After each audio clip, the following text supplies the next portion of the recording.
Hi, today we are going to discuss attitudes. I added a quote that I wanted to start with. It says, "You cannot tailor make the situations in life, but you can tailor make the attitudes to fit those situations." I was a teen mom, and so I chose my daughter to do this project about, mostly because we have definitely not tailor made the decisions that or the situations that we've found ourselves in through the 16 years of her life. But now we are trying to adjust the attitudes that we have towards our life. This is Jaden and I, and there has been so many ups and downs for her and I over the last 16 years.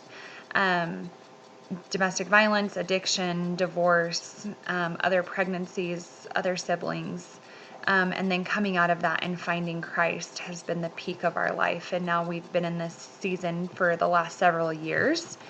But throughout the day, if you were following Jaden and I, you would see that there is calm and there is storm, and there is calm and there is storm throughout our entire day.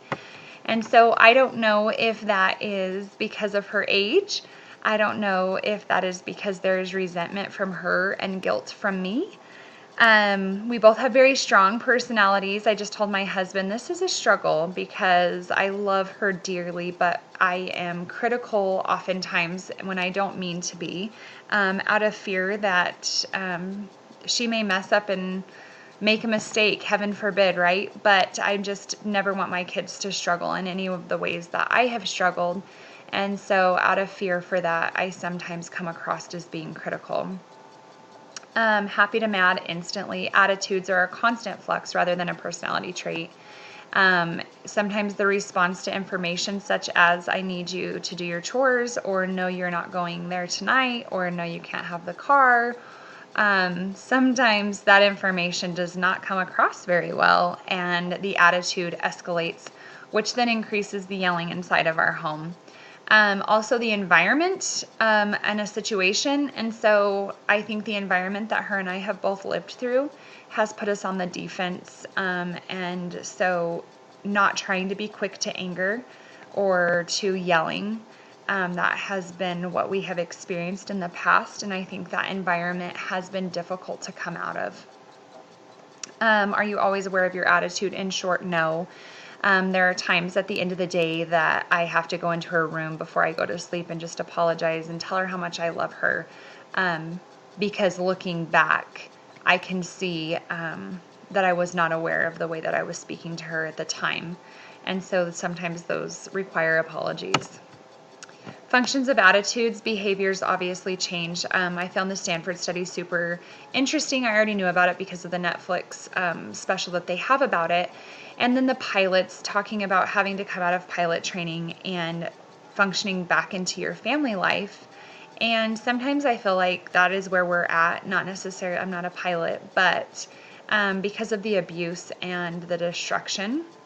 Even though we are believers and we love God with all of our hearts, there are still so many scars that sometimes I'm not sure that we will be finally healed or fully healed until the day that we're with God. And so that sometimes affects our attitudes and behaviors towards each other. Social perceptions, homosexuality, and politics. I thought it was very interesting that we're more apt to research things that closely fit our beliefs. So for instance, I don't like to watch CNN because it doesn't fit my personal beliefs, but Fox News is closer to what I believe, and so I don't turn on CNN. I don't turn on news generally at all, but if I was going to turn on the news, I would obviously pick Fox over CNN. And then moral hypocrisy, overpowered integrity.